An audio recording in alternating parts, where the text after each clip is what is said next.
Chapter 6. The Look. Red was used to routine when she got home every day.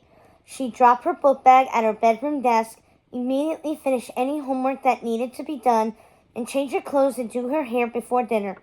But that evening, something odd had come over her. Red dropped her book bag at her desk, then flopped onto her heart-shaped bed without any thought toward homework. Her mind was racing. She had to do something to burst out of this prison of a life. Why was her mother and this whole ridiculous kingdom dead set on perfection? But time was running so short. Red could just never seem to find enough of it. She lay lost in thought for so long that soon there was a commotion out in the hall. Then the Queen of Hearts burst through her door, hands on hips. "Darling," she said, "there you are. What on earth is going on?" Red flinched, propping herself up on her elbows. "Nothing. What do you mean?" "Why, I've been waiting for you at the dinner table for 10 entire minutes. You're making a food go cold." "Oh," Red blinked. It was dinner time already? She sighed. Just another way time had gotten away from her. "Sorry, Mom. I'll get ready." The Queen squinted at her daughter as Red slipped off the bed and went toward the closet. "Are you feeling all right?" the Queen asked. "Yes, of course." "You look so—" The Queen made a face as she searched for the right words.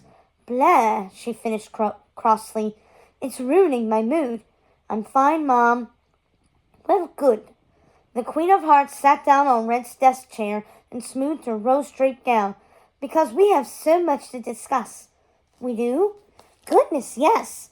There are so many preparations to be made for the tea ceremony." Red paused as she ran her fingers through her wavy hair. "Like what?" The Queen's eyes widened. "Like learning how to issue a royal decree, my dear. It's not as easy as it looks. You know, there's a diligence and creativity that goes into the actual lawmaking in addition to the speech. Starting tomorrow, every day after school, you'll have royal training with myself and the cards. We have only 2 weeks to whip you into shape." Red grimaced, shutting the closet door and donning her castle slippers. She stood at the edge of the bed, arms crossed. "So I'm not already in shape."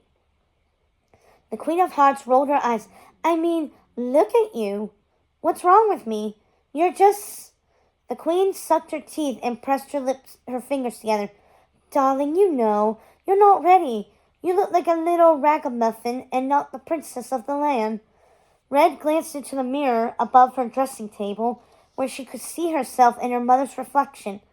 Next to the Queen of Hearts, with her scarlet dress and black cape, an enormous presence. Red was wearing a cut-off red jacket over her usual fishnet shirt. They couldn't look less alike.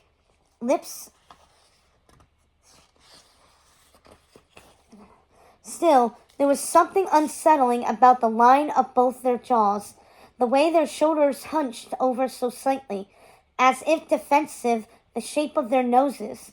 Those things were a bit too similar for Red's liking. Red hugged herself and shrugged. "I mean, I can dress like you. I don't need formal training for that." The Queen scoffed. "Well, if you think that dressing the part is all there is to ruling, that shows me just how much you need this training." Red said nothing.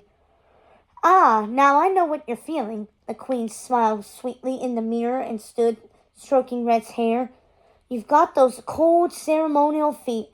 Everyone's get nervous at the prospect of stepping into the royal spotlight. Heavy is the crown and all that. Your grandparents felt it, and I certainly—" She sniffed. "Well, I mean, actually, I never did. But trust me, once you take that throne and hear all those subjects chanting your name, and you see them all gathered together and know you have power over each and every one of them, well—" The Queen's eyes glinted in the light of the lamp on Red's desk. "That's just a marvelous, marvelous feeling."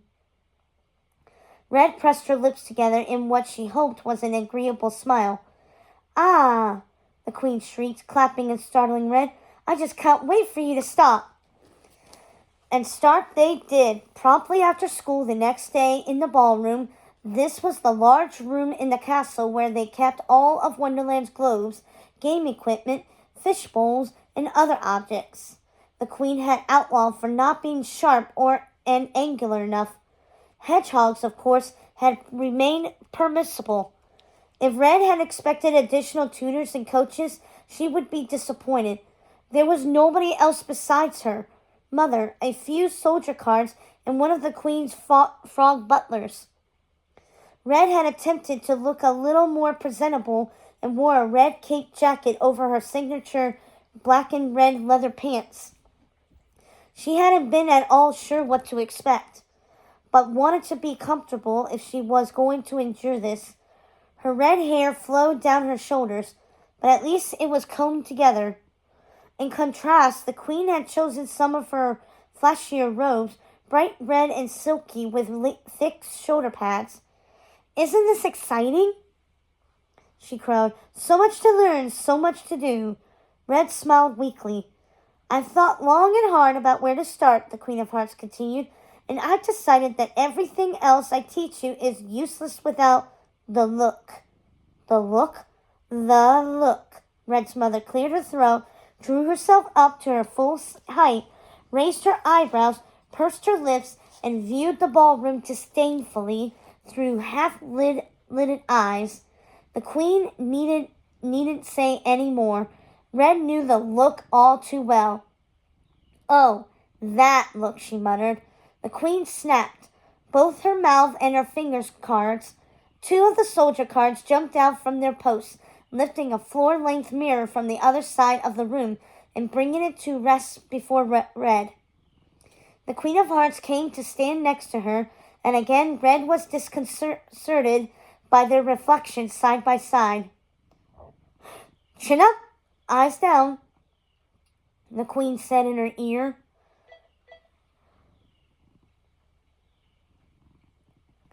"Higher, haughtier. Act as if you couldn't possibly care less, because caring about others gives them power over you. Carelessness, that's what puts the power back in your hands." Red took a breath and did her best. She winced, knowing her face was that of someone who did care.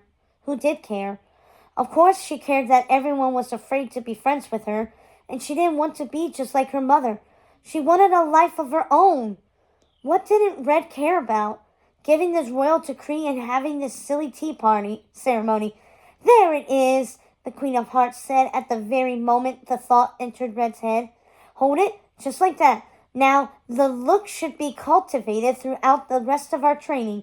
Remember exactly how you're feeling right now, and carry that with you." Red felt she would have a hard time forgetting it.